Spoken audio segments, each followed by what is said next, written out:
Hello, magandang hapon sa inyong lahat. So, nagkita na naman uli tayo. So, unang pag-uusapan natin na to.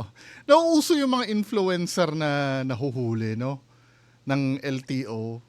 Hindi, feeling ko kasi sila, isa sa mga hanap buhay nila kasi mag-video sa sarili eh. Katulad ni Josh Mojica, ni Yana. Sino pa ba mga influencer na nahuli? Ito, pinaka-recent si Cherry White, di ba? Sino pa bang influencer ang nahuli ng LTO? Kasi feeling nila kasi pati yung mga meron di bang mga social media personality hindi masyadong kilala bandang bandang Mindanao ba o Visayas, 'di ba? Nahuli din yung nagsusuperman sa vlogger din yun eh.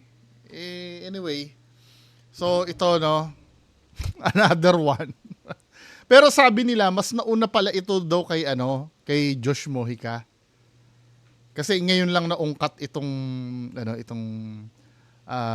video. Isa na namang vlogger ang napatrouble matapos mag-video habang nagmamaneho ng nakataas ang paa. Nasa frontline na balitang yan si Gerard de la Peña. Kaya yung mga di ba? It doesn't matter kahit hindi ka vlogger eh. As long as na excuse me. As long as na mag-viral yung mo, di ba? Yung video mo, yayariin ka talaga ng LTO. Kahit nga yung mga hindi kilala, no? Basta itag lang daw ang LTO eh. Kaya nga yung mga sa mga video ko yung mga pamotor-motor inaalis ko na yun eh. Yung halimbawa papunta do sa location, mahirap na. Baka mamaya dami pa namang galit sa akin. Mamaya may masilipan sa aking violation na mahirap na. Ang isang paa habang nagmamaneho ang social media personality na si Cherry White. Chill na chill at pasayaw-sayaw pa. Bukaka. Pero ang ganda-ganda ang atake ng vlogger na yan, hindi umubra sa Land Transportation Office. Delikado raw ang ganyang pagmamaneho. Baka raw akalain ng followers niya na okay lang gayahin ito. Yun ang masama, no? Pagka, yun ang kaibahan ng may followers ka talaga. Kasi nga, pag may followers ka, model ka eh. Idol ka eh. 'Di ba? Inisyuhan na si Cherry White ng show cause order para magpaliwanag sa LTO. Sinuspinde rin ang kanyang lisensya. Pero ang vlogger, nag-post pa online. Nagsorry siya at bumanat pa ng bastos na joke. Ay? Ano yung nilagay niya doon?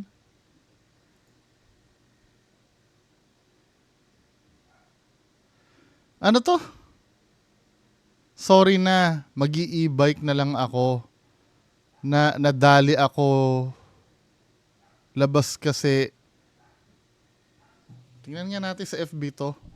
Ba't kailangan mong gumanon? Seryoso yun, min. Ano ba? Cherry White, tingnan nga natin. Cherry White LTO post. Ano man ginagawa nito ni Cherry White?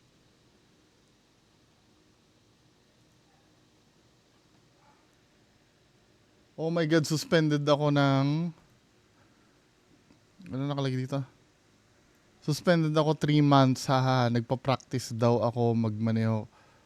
Kamote kasi ako eh. Hindi nakakatulong to mga ganito eh, no? Di na lang to si Cherry White eh. Ano ba? Para naman tanga eh.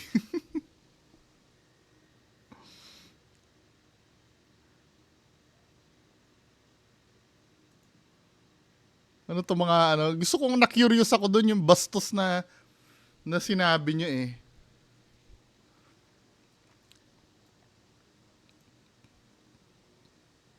Diploma o lisensya, wala po ako parehas na. Nako! Totoo ba to? Seryoso ba to?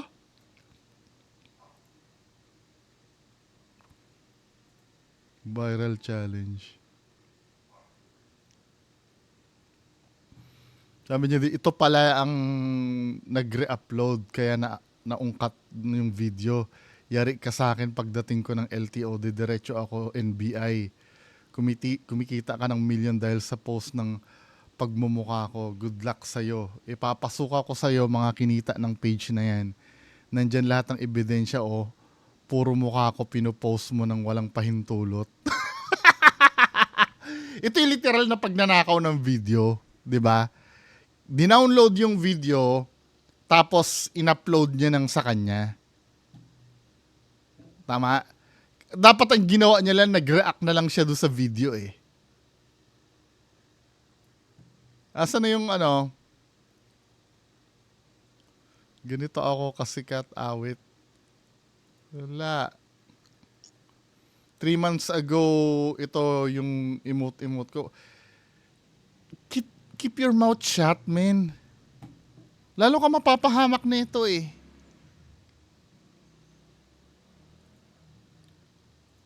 Hindi, meron daw sinabi na bastos eh. Ano ba yun? Na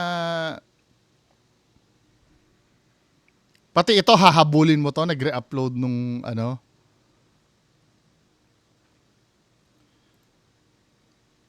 Saan na ba yun? Kailangan makita ko yun eh, yung pinost niya.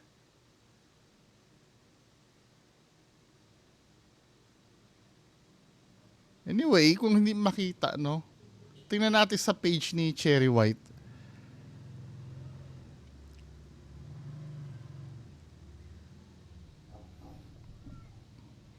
Diyos ko naman to si Cherry White. Pumapalag pa sa LTO eh, no? Tingnan natin. Baka binura niya na yung post niya na bastos, ha?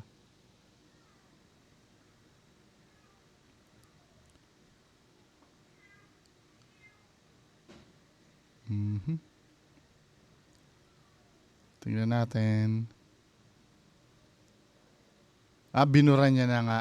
Luma na ito mga post eh. Sorry, hindi nyo pala nakikita. Hinahanap ko yun eh. Anyway, pagpatuloy na lang natin, no? Ano yung pinost niya na to? Na bastos daw. Tingnan natin. Nag-post pa Sorry na, mag-i-e-bike na lang ako. Nadali ako sa labas kasi, ano to? Blank ko eh. Ano yan? Anyway, trip niya yan eh. Bullshit. online. Nagsorry siya at bumanat pa ng bastos na joke. Inimbitahan siyang humarap sa central office ng ahensya sa Quezon City. Dapat niyang ipaliwanag kung bakit hindi siya dapat ituring na improper person to operate a motor vehicle at sampahan ng reklamong reckless driving. Kamakailan lang, sinita rin ng LTO ang pagbivideo habang nagdadrive ng sports car sa EDSA ng content creator ding si Josh Mojica. Kahapon, humarap sa LTO si Mojica. Umamin at nagsorry ang Kangkong Chips King. Naharap siya sa reklamong reckless driving at paglabag sa Anti-Distracted Driving Act. Pero mukha naman siyang ano na ngayon, medyo behave na siya ngayon. Tsaka nabasa ko naman yung ano niya eh, yung apology letter niya eh. Medyo matured ang datingan. Kaya okay na to. Lahat tayo nagkakamali din, di ba? Kaya lang kung medyo maangas-angas ka pa, kung ikaw pa yung nagkamali, lasapin mo yung number 1, hatred ng mga tao. Pangalawa, yung hagupit ng LTO. Kinumpis ka ang kanyang lisensya matapos itong suspendin ng LTO. It was a lesson for me. Kahit na may mga bagay na alam mo yun, na you're just really proud of to show off to the internet, and of course you wanna inspire the youth. Doing that, medyo nakakalimutan na may mga na-violate tayo. Dahil Very good. Kahit na inamin niya na nag-show off siya, no? Kasi yung mga pagkakamali na ganyan, dyan din naman matututo lahat eh. sorry na si Mojica, umaasa ang kampo niya na akma ang parusa at multa na ipapataw sa kanya bilang first-time offender. Sa July 14 ilalabas ng LTO ang resolusyon. Nagbabalita mula sa frontline, Gerard If multa yan, kaya yan. Yaman nito eh. Kahit pa sabihin mong 30 mil. I don't think na 30 mil ang multa. Pero let's say mga ganon, kahit pa sabihin mong 100,000, kaya. Di ba? Kangkong king yan eh. de la Peña, News 5. Pero ang pinaka gusto ko kay Josh Mojica, ano siya after niyang maganon, hindi pa, knowing Josh Mojica, di ba, mayabang si Josh Mojica. Pero pagka may inaano siya, may sinasanto siya, kumbaga, alam niyang authority yung, yung kaharap niya. Very good pa rin sa akin yun.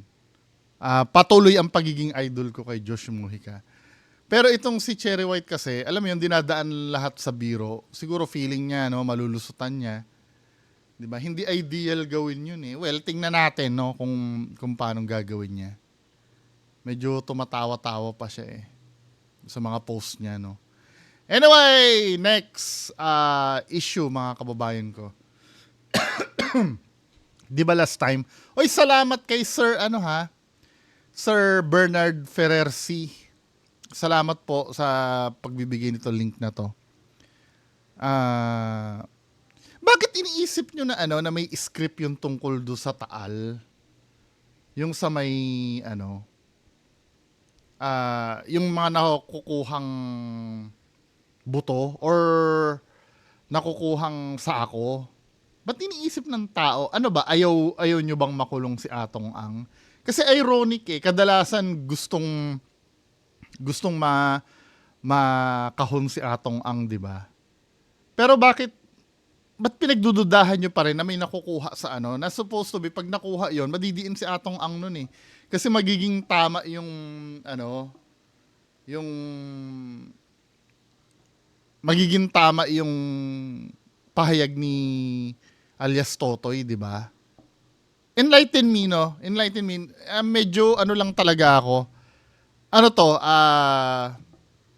Nakikita nyo ba na kawawa si Atong Ang? Kasi hindi siya hindi siya angkop do sa narrative na nakikita ko. While most of you, 'di ba, last time nagkaroon ng issue, marami nagbash sa akin tungkol do sa pagpapabayad ng mga biktima ni Atong Ang. Then suddenly ito may nakita ng mga buto ayon do sa kwento ni alias Totoy na magdidiin kay Atong Ang. Then pinagdududahan nyo pa rin. Enlighten me, baka may namimiss lang ako na dapat kong alamin sa nangyayari. 'Di ba? Tapos ito, salamat kay Sir Bernard Ferrersi. Finorward niya sa akin to, ito daw tao na nag-post na to, siya daw yung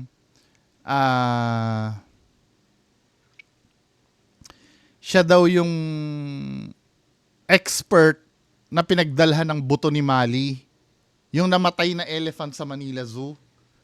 So, ito, as a bone expert daw, sinasabi daw itong sako na, na-recover ay, hindi daw siya, may possibilities daw na hindi daw human bones.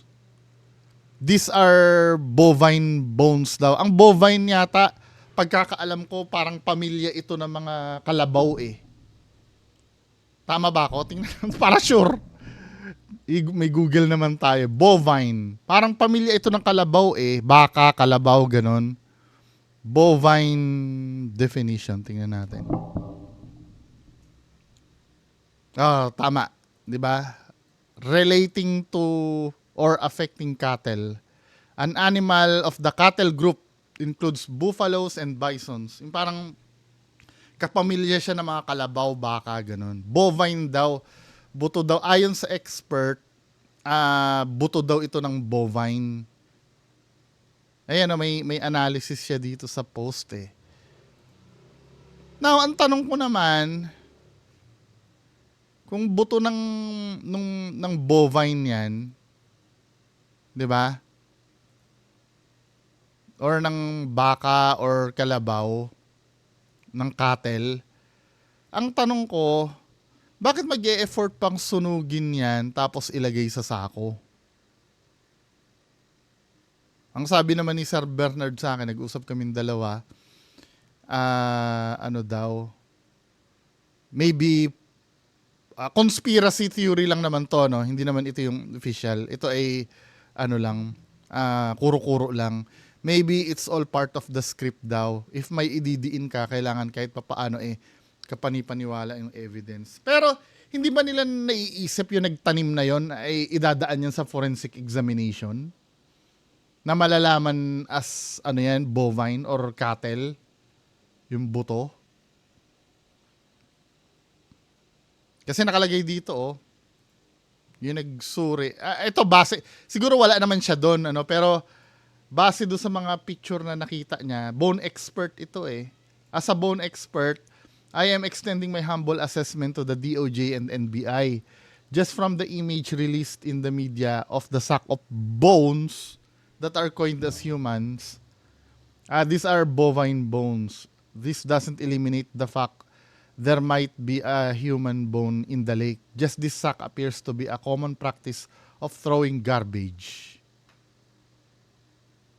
Well, may ibang sako pa naman eh. Tingnan natin kung ano yung lalabas doon sa pagsusuri. Ito, katulad nito, may update eh. Sa mga sako sa ilalim ng Taal Lake, sira-sira na dahil sa siltation. Panoorin nga natin to. Ito ay galing sa UNTV na news. Sa lalim na 50 feet at 70 feet ng Taal Lake, Lalim, dito no? nakapa ng mga technical diver ng Philippine Coast Guard ang dalawang sako na iniahon kahapon. Ayon kay Coast Guard District Southern Tagalog District Commander Commodore Geronimo Tobilla, dahil sa sobrang labo ng tubig sa ilalim ng lawa, nahihirapang makakita sa ilalim ang mga diver. Kasi yung situation sa bottom, no, sa sobrang labo ng lugar, no, ng ilalim, yung nakikita ng divers minsan dahil you're using their hands lang, no, at linalapit pa talaga nila yung kanilang sarili dun sa Ayon pa kay Commodore Tobilla, dahil sa tagal ng pagkakababad sa tubig ay sira-sira na ang mga nakuha nilang sako. sa bottom, yung mga sako, no, minsan naanuhan siya ng siltation ng bottom. So, sabi ko nga, What do you mean siltation? Kaming mga regular na tao, ordinaryong tao, dapat hindi ginagamit na siltation.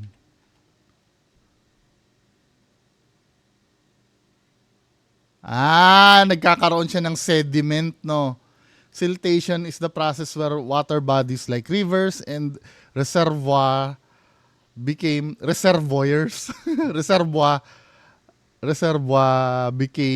become filled with sediment, primarily silt and clay, leading to a reduction in water depth and capacity. Nagkakaroon siya ng sediment, yung parang formation ng yung sediment is, wait lang ha, kung baka mali ako na iniisip ko sediment.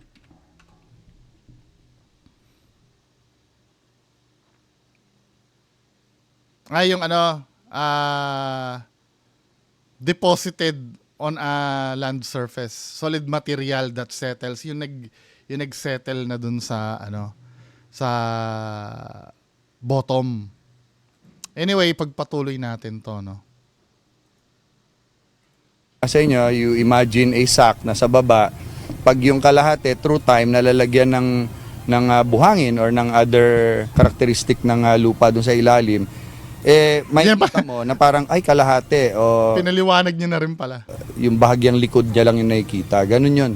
Kung kaya't habang nasa ilalim pa lamang ng tubig, ay inililipat na ang laman ng mga sako sa manipis na fishnet para hindi magkalat-kalat ang laman nito habang iniahon. So, Yan ang rasyonale kasi isa rin sa pinagdududahan, di ba? Na bakit daw bago yung sako. sack, no? Containing whatever it is na nandun, kinuberan lang natin siya ng net, if you could just imagine. Para, again, pag inakyat mo, hindi siya kakalat. Kasi tubig yan eh.